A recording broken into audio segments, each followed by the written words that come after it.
What if the most direct path to a six-figure tech career didn't start in a lecture hall, but in a call center? Now, you've probably been told that there's an impenetrable wall between your job and a future in data analytics, that you need a computer science degree that you don't have, or a $10,000 boot camp you just can't afford, that the skills you're grinding out every single day are a professional dead end. What if I told you all of that is a lie? The experience you have on the front lines, the endless customer queries, the constant firefighting, your obsession with performance metrics, is not a liability you need to hide. It's your single greatest, most powerful advantage. A foundation that most beginners would kill for. And in this video, I'm going to give you the exact roadmap to weaponize the advantage to get you from customer calls to data insights, even with zero technical experience. We're gonna shatter the mindset holding you back, install the 4 non-negotiable technical skills that you absolutely must learn, and a walk through the precise steps you need to build a portfolio that makes you absolutely undeniable. This isn't a fantasy, because thousands have made this exact switch, and today you're gonna learn how exactly they did it. Before we touch a single piece of software, we have to rewire the one thing that's holding you back more than anything else: your own mindset. Your first instinct is to think that your call center experience is a weakness, something to bury at the bottom of your resume. That is genuinely the biggest mistake you could probably make. You see, the experience isn't a bug, it's a feature. You're not starting from scratch, you're starting with a massive reserve of business acumen that most purely technical people simply just don't have. And at the end of the day, data analysis is about using data to solve business problems. And you've been living on the front lines of business problems for years now. So let's reframe this right here, right now. You don't just answer calls. You're a master of stakeholder communication. You deal with frustrated, high-stake clients every single minute. You don't just log tickets, you're performing structured data entry, ensuring the integrity and quality of a real-time data set. We need a direct translation of your skills. This is the language you need to start using, not just on your resume, but in your own head.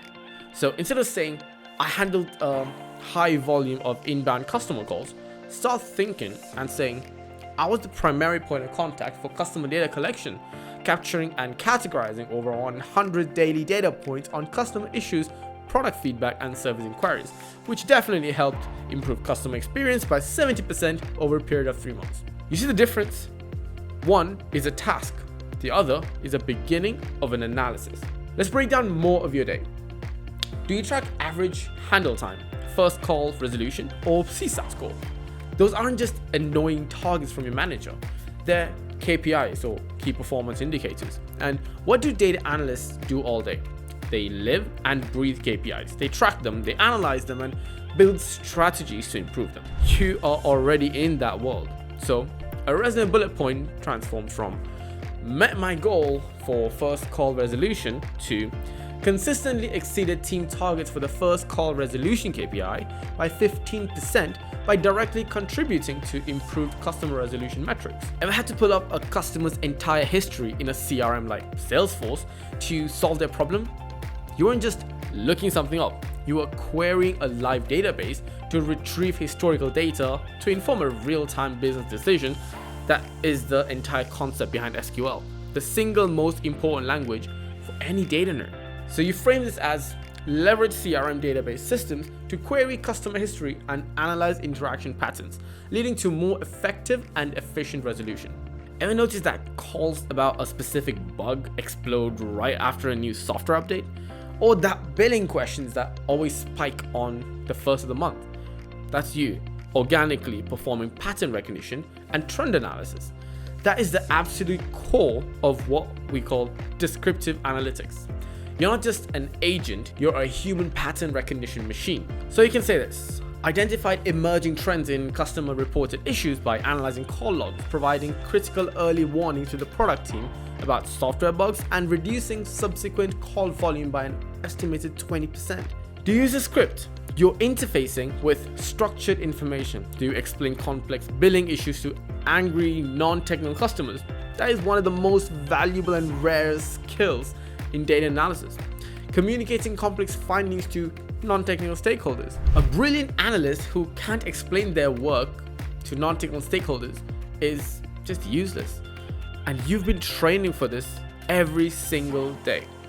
And that mindset shift is just non-negotiable. So stop seeing yourself as a call center agent from this moment on. You are a problem solver, a communications expert, and a frontline data specialist. Your past is not something to overcome. It's the launch pad that you're going to use to rise. Okay, with that new mindset locked in, it's time to build the technical arsenal. This is where most people get completely overwhelmed and quit. They see a laundry list of 20 tools and they just think they need to learn all of them at once. That is the fastest route to burning out. Instead, we're going to follow a logical step-by-step process where each skill builds directly on the last. Don't even think about step 2 until you've mastered step 1, because this is going to be a critical path. Step 1 is to master the foundation, Excel. And forget what you think you know about it. We're not just making lists. In the business world, Excel is the universal language of data. Ignoring it is like a chef refusing to learn how to use a knife. It's fundamental, and mastering it gives you the biggest, fastest return on your time. So, what do you actually need to learn? Focus on the power functions that do 80% of the work. First, formulas.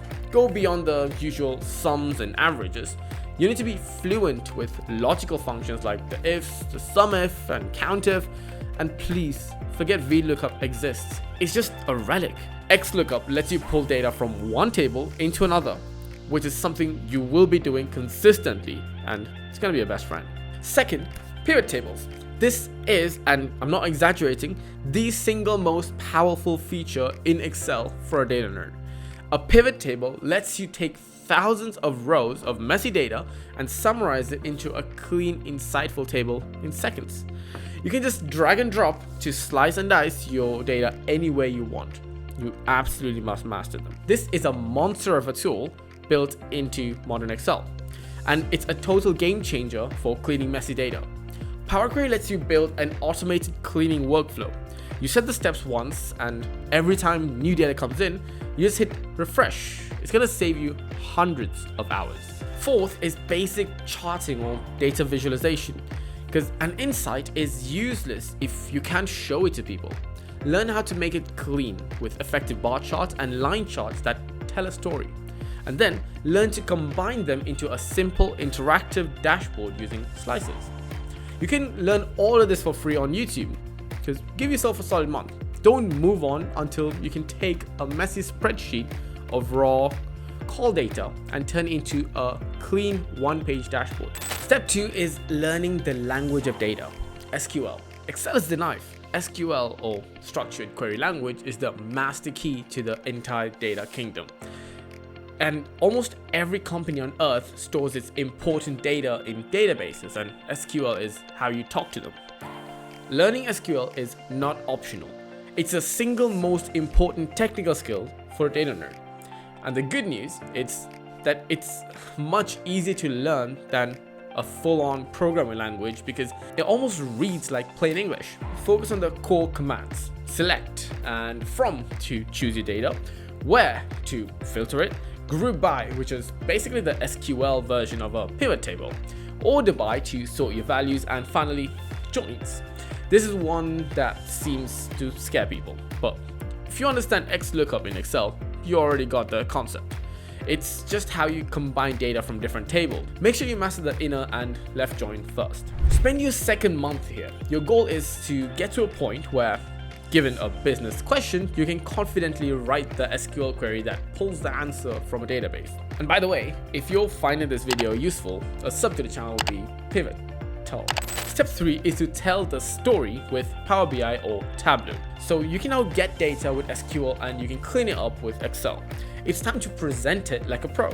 This is where business intelligence or BI tools come in. The two giants in this space are Power BI and Tableau. This is the critical advice. Do not learn both. They both essentially do the same thing. Just pick one. So Which one? It's simple. Go to a job site, search for data analysts in your city. If you see more Power BI, then learn Power BI. If you see more Tableau, then learn Tableau. You're simply following the market demand. Your goal here is beautifully simple. Connect to a data source, create a few key charts and combine them into a dynamic professional dashboard. Imagine this. You're in an interview. Instead of just talking about your skills, you pull up a link on your phone to an interactive dashboard that you built. You let the hiring manager filter by date, by issue type, and watch all the charts update in real time. That is how you get hired. So spend your third month on this. Both tools have completely free versions. Focus on the fundamentals, connecting to data, building the common charts, and creating clean, easy to use dashboards. Step 4 is building your proof with portfolio projects. Everything we talked about has been leading to this single moment. This is, without a doubt, the most important part of the entire journey. And it's the one that almost everyone foolishly skips. You cannot get a data analyst job without proof that you can do the work. Your portfolio is that proof. It's more valuable than a certificate, and frankly, it's more important than a degree, in my opinion. You need 2 to 3 knockout projects that show your skills. And this is where you have the unfair advantage. You're going to use that data that is directly relevant to your call center experience. So while every other beginner is analyzing the same tired old Titanic data set for the 1000th time, you're going to be solving real business problems with data you actually understand on a deeper level. Where do you get this data? Search for call center data set on, maybe Kaggle or GitHub or any website online, or you can even create your own realistic looking data in Excel right now. Here are 2 project ideas to get you started.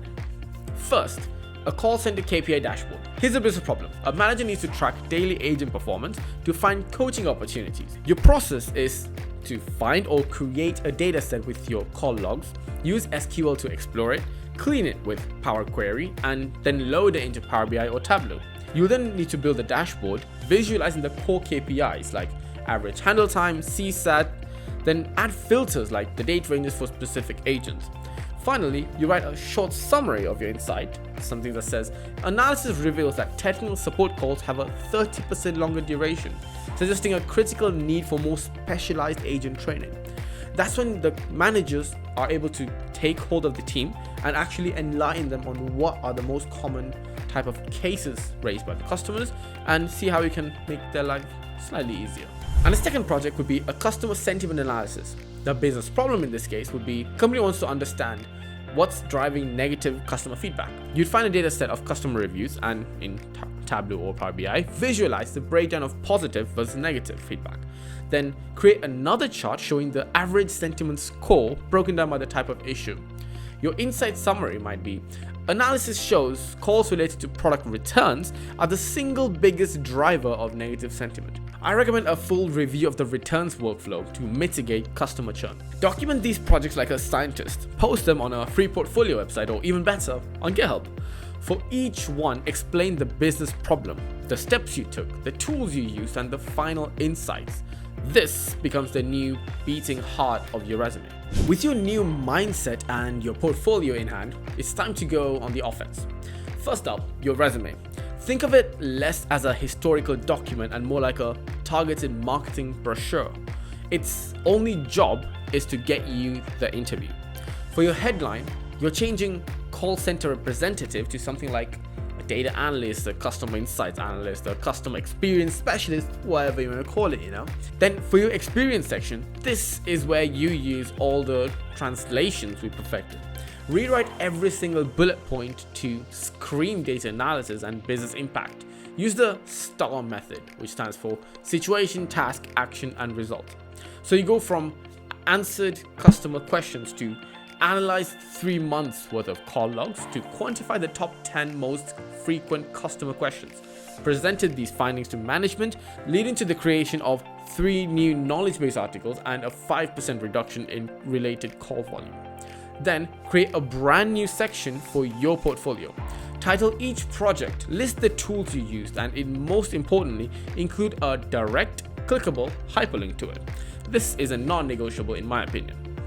For your skills, list them clearly. SQL, Excel, Power BI, Tableau, and soft skills like, stakeholder management, strategic problem solving, so on. Second, LinkedIn. Your profile is your digital billboard. Everything on your resume goes in here.